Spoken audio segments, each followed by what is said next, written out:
کہ ایک ٹرین میں مجھے سفر جو ہے وہ کر رہا تھا، میں کراچی آ رہا تھا، تو مجھے رستے میں ایک کبوتر باز جو ہے نا وہ ملا. تو وہ آپ یقین مانیں ایسی خبر وہ اپنے کبوتروں کی فون پر اپنے بیٹے سے لے رہا تھا کہ میں اس کو دیکھ کر جو ہے وہ امیزڈ ہو رہا تھا. یعنی میں حیران ہو رہا تھا کہ کیسے کبوتروں کی جو ہے وہ خبر گیری بندہ جو ہے وہ کر رہا ہے. اچھا پھر یہ اس نے بتایا، بات چلی جب کبوتروں کی، اس نے کہا ان کو جواہر مورا کھلاتے ہیں کبوتروں کو، یہ خاص قسم کی ایک وہ ہوتا ہے، جواہر مورا کھلائیں گے اور اس طرح کی چیزیں کھلائیں گے.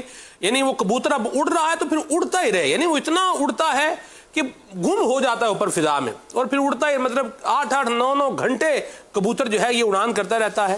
اور اس طرح کے یہ معاملات اور نظام کرتے ہیں، اور کبوتروں پر پیسہ بھی اس طرح سے خرچ بھی کرتے ہیں، پھر اس پر جوا بھی ہوتا ہے اور بھی اس طرح کے کام کاج جو ہے وہ ہوتے ہیں. سیٹیاں مار مار کے ان کو اڑاتے رہتے ہیں اور سکون بھی ارد گرد کا خراب کرتے رہتے ہیں. پھر چھتوں پہ اوپر ہوتے ہیں، گھروں میں نظر پڑنا. کیا فرمائیں گے؟ کچھ اس حوالے سے رہنمائی فرمائیں. اتنا پیسہ کبوتروں پہ لگا رہے ہیں، وہ پیسہ کہیں اور اچھے کام میں لگا لیں.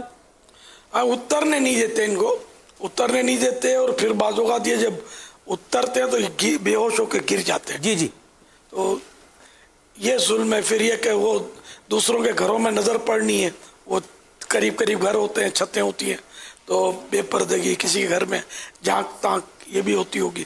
تو یہ مطلب پھر اس پہ جوا لگانا یہ بھی حرام.